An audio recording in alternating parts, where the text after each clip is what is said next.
Welcome back to my channel mister missus Nehal Upadhyay. तो मैं हूँ आपकी अपनी नेहा और मेरे ब्लॉग में आपका स्वागत है। तो सुप्रभात, गुड मॉर्निंग, राधे राधे। तो आज है मोहिनी एकादशी और मैं आपको आज मोहिनी एकादशी की पूजा के बारे में बताऊंगी, जो कि मैं हमेशा व्रत रहती हूँ, पूजा करती हूँ, लेकिन वीडियो आज ही बना पाई हूँ। तो आप देख सकते हैं मैंने पीले वस्त्र पहने हुए हैं, आई मीन पीले कलर का साड़ी पहनी हुई है और मैं पूजा कर चुकी हूँ। बस ये वीडियो स्टार्ट कर रही हूँ। तो आप देख सकते हैं कि पता नहीं चेहरे पे लाल लाल सा रिफ्लेक्शन पड़ रहा है, अजीब सा फेस हो रहा है, जैसे रूस लग गया हो फेस पे। तो बस मैं पूजा करके बैठी हुई थी और आज है मेरा फास्ट और आज है मोहिनी एकादशी। ये एकादशी वैशाख महीने में पड़ती है और ये बहुत ही अच्छी एकादशी होती है। वैसे तो ये महीना ही बहुत अच्छा है दान पुण्य के लिए। वैशाख का महीना बहुत अच्छा होता है, बहुत शुभ कार्य होते हैं इस महीने में। और ये वैशाख के महीने में शुक्ल पक्ष में ये एकादशी पड़ती है, जो कि मोहिनी एकादशी के नाम से जानते हैं।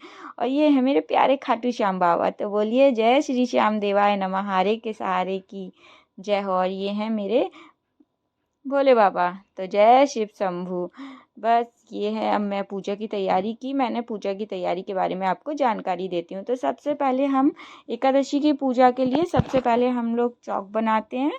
तो सबसे पहले हल्दी से उसको करना होता है गीला। उसके बाद ही आटे का कोई भी स्वास्तिक बना सकते हैं या फिर फूल बना सकते हैं, अपनी सहूलियत के हिसाब से। जिसको जैसा आता हो वो वैसा यूज़ कर सकता है। तो थोड़ा लेट हो रहे थे क्योंकि आज लाइट आ रही थी जा रही थी और मुझे वीडियो भी शूट करना था, तो अंधेरा हो जाता है। तो जल्दी जल्दी में एक छोटा सा फूल बना दिया मैंने, तो आप देख सकते हैं।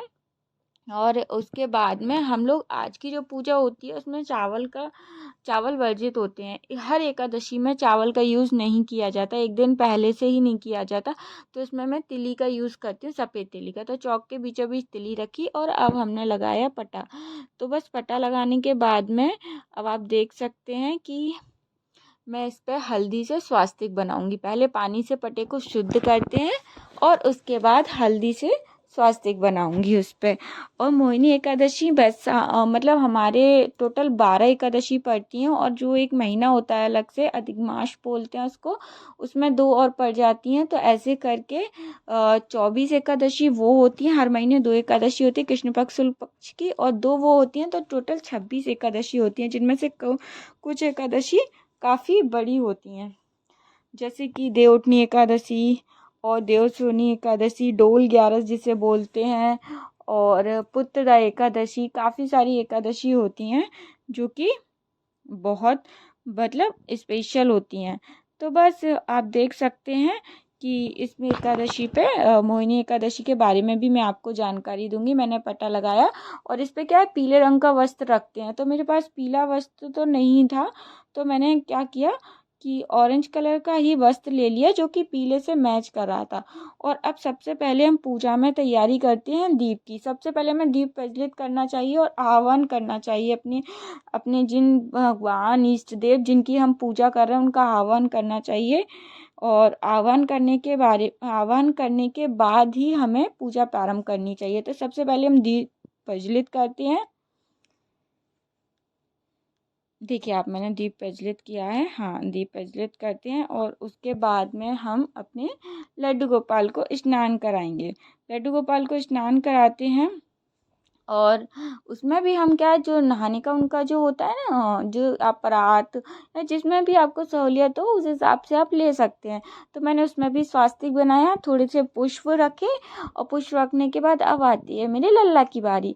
वैसे तो हम पूजा में एकादशी की पूजा विष्णु भगवान की होती है, लेकिन मेरे पास विष्णु भगवान की तस्वीर नहीं है। तो मैं राधा कृष्ण की और एकादशी की पुस्तक की और मेरे बाल गोपाल की पूजा करती हूँ। ये हमारे ऊपर होता है कि मतलब मन का भाव कैसा है।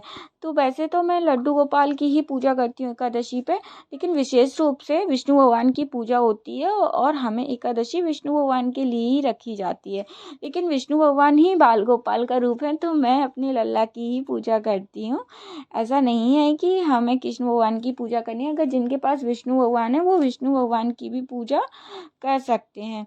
और एकादशी के ना व्रत में कुछ नियम होते हैं। देखिए, सबसे पहले मैं उनको चंदन से कर रही हूँ और उसके बाद में उनको नहलाती हूँ। क्या बोलते हैं, जो पंचामृत होता है, मैंने सब कुछ मिला लिया था उसमें, दही, शहद, शक्कर, गंगाजल, दूध और सब कुछ मिला के, और उसके बाद अब मैं उन्हें चंदन से, केसर युक्त जो चंदन होता है उससे स्नान करवा रही हूँ। क्या होता है ना, ये चंदन की तासीर जो ठंडी होती है, और इस समय क्या है, गर्मी बहुत पड़ रही है, तो हमें अपने लल्ला के लिए वो चीज़ें यूज़ करनी चाहिए जो उन्हें ठंडक दे। तो पहले मैंने दूध दही से वगैरह से स्नान कराया पंचामृत से, और अब मैं उनको चंदन से स्नान करा रही हूँ। तो आप देख सकते हैं मेरे लल्ला स्नान कर रहे हैं। बस चंदन से स्नान करने के बाद में हमें क्या है, एकादशी के दिन कुछ व्रत में कुछ नियमों का पालन करना चाहिए, जैसे कि हमें इस दिन लहसुन, प्याज या कोई भी दाल वगैरह का सेवन नहीं करना चाहिए, और प्याज वगैरह छूना भी नहीं चाहिए। मैं तो नहीं छूती हूँ, बाकी देखिए अपनी सबकी अपनी अपनी सहूलियत होती है। अब किसी के घर में अगर लोग प्याज खाते हों और फिर कोई व्रत रख रहा है वो ना छूए, ऐसा नहीं हो पाता। तो आज के टाइम में ऐसा होना पॉसिबल नहीं होता, तो बस यही चीज़ें रहती हैं। और क्या है, हमें मतलब एकादशी वाले दिन प्रातः ही लकड़ी से ही दातून करना चाहिए। अब लेकिन लकड़ी शहरों में नहीं अवेलेबल हो पाती, तो पेस्ट करना ही पड़ता है। और इसके क्या रहता है, जैसे कि हमें साबुन वगैरह यूज़ नहीं करना चाहिए, बाल वगैरह नहीं कटवाने चाहिए एकादशी वाले दिन। स्पेशल जो लोग उपवास रखते हैं उन लोगों को तो नहीं करना चाहिए, और किसी से कटु वचन नहीं बोलने चाहिए, कुछ किसी से ऐसा व्यवहार नहीं करना चाहिए जिससे सामने वाले को बुरा लग जाए। मेरे लल्ला स्नान कर चुके हैं, बस अब मैं उन्हें पहुंच रही हूँ, और पहुंचने के बाद में उनको क्या रहता है, उनको वस्त्र वस्त्र पहनाऊंगी। तो कल क्या है, मैं उनके लिए नए वस्त्र लेकर आई थी, जो कि मैं अभी आपको दिखाऊंगी। और हमें क्या कहते हैं, जैसे कि एकादशी वाले दिन किसी की निंदा नहीं करनी चाहिए, और हमें सबसे पहले सूर्य भगवान, सूर्य नारायण को, श्री हरि को पूजा करनी चाहिए, श्री हरि से क्षमा मांगना चाहिए। इस दिन क्या रहता है, हमें घर में झाड़ू भी नहीं लगानी चाहिए, क्योंकि जो सूक्ष्म जीव होते हैं, चिंटी विंटी, वो मर जाती हैं, इसका हमें पाप लगता है। तो लेकिन ऐसा नहीं हो पाता है, ये घर गृहस्थी में सब कुछ करना ही पड़ता है। तो भगवान बस माफ़ करें। और मैं ये दो पोशाकें लेकर आई थी, तो आप देख सकते हैं, एक पिंक कलर की और एक येलो कलर की। येलो कलर वाली पे छोटे छोटे में राधे राधे लिखा हुआ था। तो बस यही है। आप देख सकते हैं मेरे लल्ला को मैं तैयार करी हूँ, और मेरे ये जो राधा कृष्ण है, ये मुझे मेरी मम्मी ने दिए थे चांदी के पत्रे में। ये मैं इनको एकादशी की पूजा में रखती हूँ। और एकादशी का जो लोग व्रत रखते हैं उनको गाजर, सलजम, गोभी, पालक इत्यादि का सेवन भी नहीं करना चाहिए। फलों में हमें केला, आम, अंगूर, बादाम, पिस्ता इत्यादि अमृत फलों का सेवन हमें करना चाहिए फलों में, बाकी फल भले ही हम ना लें। और हमें क्या, जो हम कोई अगर वस्तु ग्रहण करते हैं, मतलब कुछ भी भोजन करते हैं, फलाहार करते हैं, तो हमें श्री हरि को और कान्हा जी को भोग लगाकर ही करना चाहिए।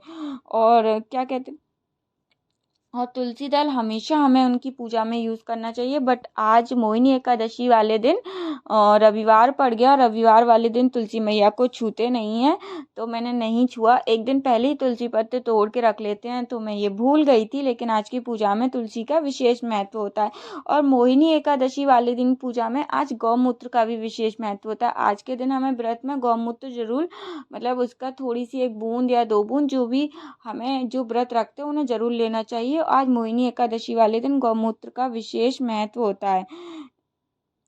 और इस व्रत को करने से क्या दिव्य फल की प्राप्ति होती है, जीवन के सारे कष्ट समाप्त हो जाते हैं। मोहिनी एकादशी बहुत ही विशेष एकादशियों में से एक होती है।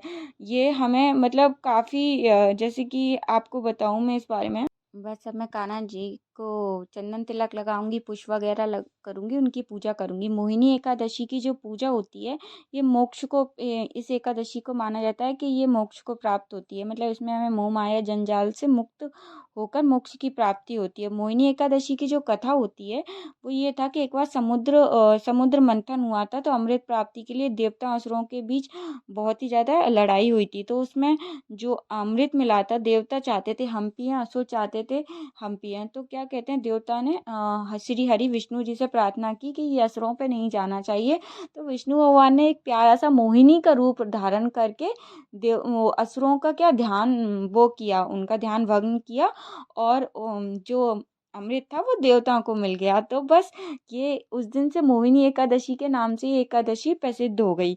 तो बस उन्होंने अपनी जाल में असुरों को फंसा लिया और देवताओं को ये मतलब अमृत अमृत प्राप्त हुआ। तो मोहिनी एकादशी इसीलिए मानी जाती है। और बाकी इसकी जो कथा है वो उसमें मैं पूरी आपको विस्तृत विस्तृत से बताऊंगी। तो बस ये मेरे कान्हा जी को मैं पुष्प अर्पण कर रही हूँ, उनको चंदन लगाया और बस चंदन लगाने के बाद मैंने राधा वल्लभ जी की पूजा की। और ये मैंने जो छोटी सी ग्लसी में रखा है वो गौमूत्र रखा है। तो गौमूत्र का विशेष इस पूजा में महत्व होता है। हमें गौमूत्र व्रत में मतलब ले खुद भी लेना चाहिए। जिनके व्रत होता है उन्हें क्या बोलते हैं, गौमूत्र जरूर थोड़ा सा पंचामृत के रूप में लेना चाहिए। अब बस इत्र सेवा कर रही हूँ अपने लड्डू गोपाल को। इत्र का यूज़ जरूर ही करना चाहिए। अभी क्या गर्मियों का समय चल रहा है तो मैं 2 नए इत्र लेके आई हूँ अपने कान्हा जी के लिए, एक गुलाब का और एक मोंगरे का। तो बस हमें इत्र क्या रहता है, उनके कपड़ों पे लगाने से कपड़ों में दाग आ जाते हैं। तो मैं पुष्प में इत्र लगा के इनके पास रखती हूँ गर्मियों के समय में। और ये रहता है ना कि तो बस इसमें क्या होता है, हमें ये सारी पूजा करते हैं हम लोग और इसके बाद में हम उन पे फल चढ़ाते हैं। तो हमें ऋतु फल यूज़ करने चाहिए और दक्षिणा जरूर ही स्पेशली चढ़ानी चाहिए। हम भले ही अकेले पूजा कर रहे हैं लेकिन हमें किसी भी पूजा में दक्षिणा और फल का यूज़ ज़रूर करना चाहिए।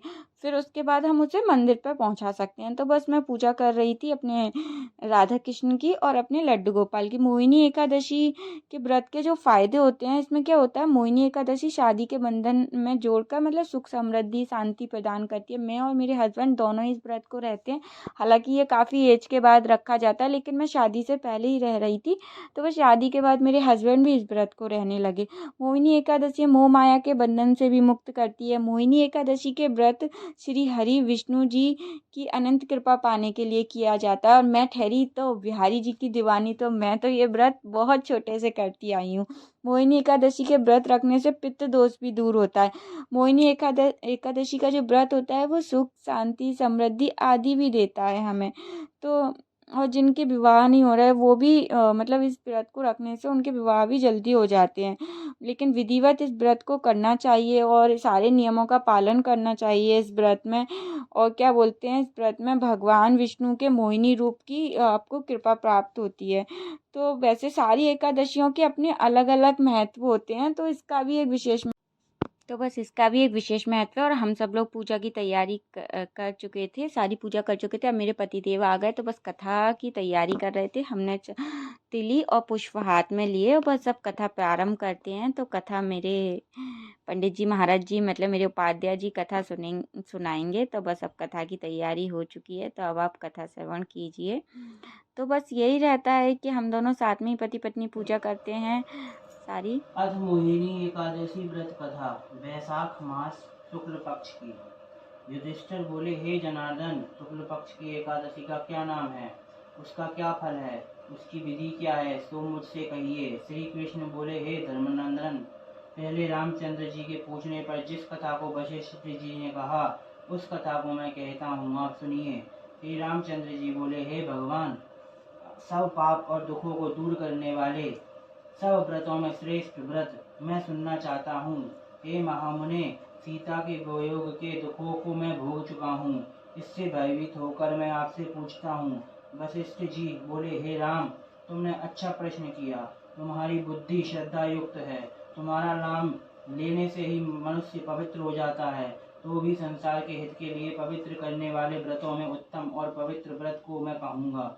हे राम, वैशाख शुक्ल पक्ष में जो एकादशी है उसका नाम मोहिनी है। वह सब पापों को दूर करती है। मैं सत्य कहता हूँ कि इसके व्रत के प्रभाव से प्राणी मोहजाल और पातकों के समूह से छूट जाता है। हे राम, इस कारण आप यह आप सरीखे मनुष्यों के करने योग्य है। यह पापों को दूर करने वाली और दुष्टों को नष्ट करने वाली है। हे राम, इस शुभ कथा को एकाग्रचित से सुनो। सरस्वती के तट पर भद्रावती नाम की सुंदर नगरी है। वहाँ विद्युमान नाम का राजा राज्य करता था। वह धैर्यवान सत्यवादी राजा चंद्रवंश में पैदा हुआ था। वह कर्म में प्रवृत्ति रखने वाला धनपाल के नाम से प्रसिद्ध था। प्याऊ यज्ञशाला तालाब बगीचा आदि को बनवाता था। शांत स्वरूप और भगवान के भक्त उस वैश्य के समान बुद्धिमान मेधावी सुकृत दृष्टबुद्धि बड़ा पापी था। वेश्याओं से रमण तथा दुष्टों से वार्तालाप में कुशल था। जुआ आदि का सबको उसको व्यसन था। पराई स्त्रियों से गमन करता था। देवता अतिथि वृद्ध पितर और ब्राह्मणों आदि का पूजन नहीं करता था। वह अन्यायी और दुष्ट था। पिता के आपने एकादशी की कथा सुन ली थी। बस अब इसमें हम लोग हवन कर रहे हैं और हर एकादशी की पूजा में एक छोटा सा हवन करना चाहिए, जो कि बहुत ज़्यादा ज़रूरी होता है, क्योंकि हम डायरेक्ट भगवान को तो भोग लगा नहीं सकते, तो हवन के जरिए हम उन्हें उनका आह्वान करके भोग लगा सकते हैं। तो जब भी आप किसी भी व्रत को करें या किसी भी व्रत की पूजा करें, तो एक भले ही ज़्यादा बड़ा नहीं, भले ही छोटा सा एक हवन ज़रूर करना चाहिए। और एकादशी वाले दिन तो भगवान विष्णु और लक्ष्मी जी माता का जरूर हवन करना चाहिए। इससे दोनों की आराधना करने से हमें समस्त पापों का मुक्ति मिलती है और समस्त पुण्यों का जो फल होता है वो हमें मिलता है इस एकादशी के व्रत को करने से। और हमारे जो सनातन धर्म में क्या है, एकादशी के व्रत का बहुत ज़्यादा महत्व बताया गया है। और इस व्रत का जो हमें पारायण का जो समय होता है, जो प्रदोष काल में होता है, वो भी एक विशेष महत्व रखता है। और जो इस बार मोहिनी एकादशी के पारायण का जो समय है, वो सुबह 6 बजे से लेकर 8 बजे तक हमें इस व्रत का पारायण करना ही है। मतलब इस व्रत को खोल लेना है, कुछ भी अन्न वगैरह ग्रहण कर लेना है, क्योंकि एकादशी शायद भी 1:50 पर समाप्त हो जाएगी और उसके बाद में वो प्रदोष काल लग जाएगा, और वो भी सुबह 8 बजे तक का प्रदोष काल का 8:12 तक का जो समय है प्रदोष काल का वही रहेगा। तो हमें उस बीच कुछ ना कुछ ग्रहण कर लेना है। हमने हरि विष्णु भगवान का, लक्ष्मी जी का आह्वान किया, आहुतियाँ दी और एक छोटा सा हवन किया। बस हमारी सारी पूजा में हमारा पूरा परिवार सुखी रहे। मैं हमेशा भगवान से यही प्रार्थना करती हूँ, किसी प्रकार का कोई देश ना रहे, कि परिवार के किसी भी सदस्य में भगवान सबको सुख समृद्धि दे, सबको बहुत बरकत दे, मतलब सबकी सारी इच्छाएं पूरी करे। बस मेरे आसपास जितने भी मेरे अपने हैं सबको सुखी रखे। तो बस हम दोनों ने साथ में मिलकर श्री हरि की आराधना की और आरती की, आप देख सकते हैं। और बस मेरी पूजा समाप्त हो चुकी है। बोलो मेरे बांके बिहारी लाल की जय, श्री हरिदास हरि बोल। आप देख सकते हैं आज मेरे जो लड्डू गोपाल का रूप है वो कुछ इस तरीके से लग रहा है। वैसे कई व्रत में कई सारी मान्यताएं होती हैं, लेकिन हम लोग पूरी नहीं कर पाते। बस यही पूजा करने के बाद सारे घर में धूप दीप घुमाते हैं, बस वही उपाध्याय जी कर रहे थे। और बस पूजा करने के बाद अब फलहार बनाऊंगी, और बस फलहार बनाने के बाद में एक छोटा सा काम है, आपको नेक्स्ट ब्लॉग में बताऊंगी। मेरा ब्लॉग पसंद आया तो लाइक शेयर सब्सक्राइब जरूर।